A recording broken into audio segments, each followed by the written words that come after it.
లోపల నిన్న అసెంబ్లీ ముట్టడికి వెళ్ళినటువంటి ఆశాల పట్ల ప్రభుత్వం చర్చలు చేయకుండా మీకు వేతనం ఇస్తామని వాగ్దానం చేయకుండా నిర్బంధం చేసి ఆశాలను ఎక్కడికక్కడికి అరెస్ట్ చేసి జైల్లో పెట్టినటువంటి ఈ రేవంత్ రెడ్డి ప్రభుత్వం ఆశాల పట్ల కర్కశంగా వ్యవహరిస్తూ ఉంది. మాకు గత 3 నెలల కాంచి ఆశాలకు వేతనాలు ఇవ్వట్లేదు ప్రభుత్వం.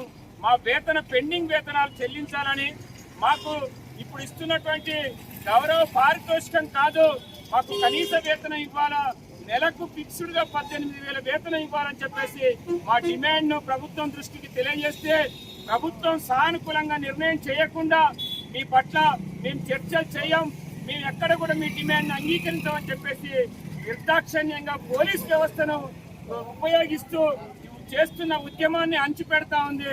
ఇట్లాంటి వ్యవస్థ మేము ప్రజాపాలన, మేము ప్రజలకు అనుకూలంగా వ్యవహరిస్తామని చెప్పేసి ఎన్నికల ముందు మేము అధికారంలోకి వస్తే 26,000 వేతనం ఇస్తాం, మీకు ఉద్యోగ భద్రత కల్పిస్తామని చెప్పినటువంటి ఇక్కడున్నటువంటి కాంగ్రెస్ ప్రజాపాలన రేవంత్ రెడ్డి ప్రభుత్వం ఈనాడు ఆశాల పట్ల ఒంటి వైఖరిగా వ్యవహరిస్తా ఉంది.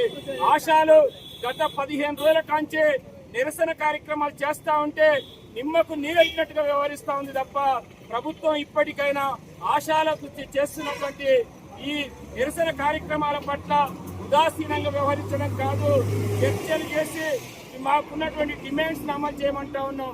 మేము అడిగేటి కొంచెమ్మ కోరికలు కాదు, మాకు ఉద్యోగ భద్రత కల్పించండి, మేము రిటైర్ అయితే రిటైర్మెంట్ బెనిఫిట్స్ ఇవ్వండి, మా ఆశాలను రిక్రూట్మెంట్ చేయమని చెప్పేసి అడుగుతా ఉన్నాం. ఈ డిమాండ్స్ ఇప్పటికైనా ప్రభుత్వం సానుకూలంగా అమలు చేస్తే తప్ప, లేకపోతే ఉద్యమం తీవ్ర రూపం దాల్చుతుంది. మేము నిరాహార దీక్షకైనా వెళ్తాం తప్ప మేము ఎక్కడ కూడా వెనక్కి పోవని తెలియజేస్తూ, మేము ఇవాళ రాష్ట్రం లోపల 17,000 మంది ఆశా వర్కర్లు రోడ్ల మీద నిరసన తెలియజేస్తా ఉన్నారు. ఈ నిరసనలకు సహకరిస్తున్నటువంటి అన్ని వర్గాల ప్రజలు, మేధావులందరికీ కూడా, పత్రికా విలేకరులకు ప్రత్యేకంగా ధన్యవాదాలు తెలియజేస్తూ, ఈ కార్యక్రమం లోపల ఆశా వర్కర్లు రోజువారీగా ఈ కార్యక్రమాలు చేస్తూ ఉంటాం. దీన్ని మీరు సహకరించాల్సిందిగా విజ్ఞప్తి చేస్తూ, ఈ కార్యక్రమంలో పాల్గొన్నటువంటి ఆశా వర్కర్స్ అందరికీ కూడా పేరు పేరున కృతజ్ఞతలు, ధన్యవాదాలు తెలియజేస్తా ఉన్నాం. మేము గత 15 రోజుల నుండి సమ్మె చేస్తున్నాము. మా సమ్మె ఏంటంటే దగ్గర మేము 15 రోజుల కానీ చేస్తున్నాం, మమ్మల్ని ఎవరు పట్టించుకోవట్లేరు. గత 2 నెలల నుండి మాకు వేతనాలు ఇచ్చే వేతనం కూడా ఇవ్వకుండా ఆపారు. అలాగే మాకు గత మేము 106 రోజులు సమ్మె చేసినప్పుడు కూడా ఇదే ప్రభుత్వం దిగొచ్చి మమ్మల్ని మీకు 18,000 ఫిక్స్డ్ వేతనం ఇస్తామని చెప్పారు. వాళ్ళంతటా వాళ్ళే అనుకొని ఇప్పుడు అవి నెరవేర్చకుండా మమ్మల్ని నానా ఇబ్బందులు పెడుతున్నారు. ఇదివరకు ఒక రోజు కూడా మేము కమిషనర్ ఆఫీస్ ముట్టడించినప్పుడు కూడా మమ్మల్ని ఒక బర్ల కంటే హీనంగా మమ్మల్ని అరెస్ట్ చేయడం జరిగింది. నిన్న కూడా అదే జరిగింది. ఇలాంటి ప్రభుత్వాన్ని మేము ఎంచుకున్నందుకు మాదే బుద్ధి తక్కువైంది, సిగ్గుచేట అయిపోతుంది. ఆడపిల్లలు నడి రోడ్డు మీద ఇన్ని ఇబ్బందులు పడుతుంటే కూడా ఒక్కరు కూడా ఏ ప్రభుత్వం పట్టించుకోకుండా మమ్మల్ని నానా ఇబ్బందులు పెడుతున్నారు. ప్రతి ఒక్కరూ స్పందించాలని కోరుతున్నాము.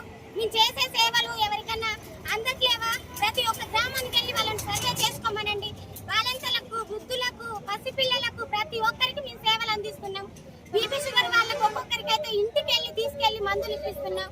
స్కూటం టీబీ పరీక్ష ఎవరికైనా ఉందంటే వాళ్ళకి రాలేకపోయినా కానీ వాళ్ళని ఇంటికి వెళ్ళి కప్పు తీసుకెళ్లి ఎవరి ఊరు వాళ్ళు పట్టుకోనికే ఇబ్బందులు పడుతున్నా కానీ మేము వాళ్ళ కప్పు తీసుకెళ్లి అక్కడ టెస్ట్ చేపిస్తున్నాం.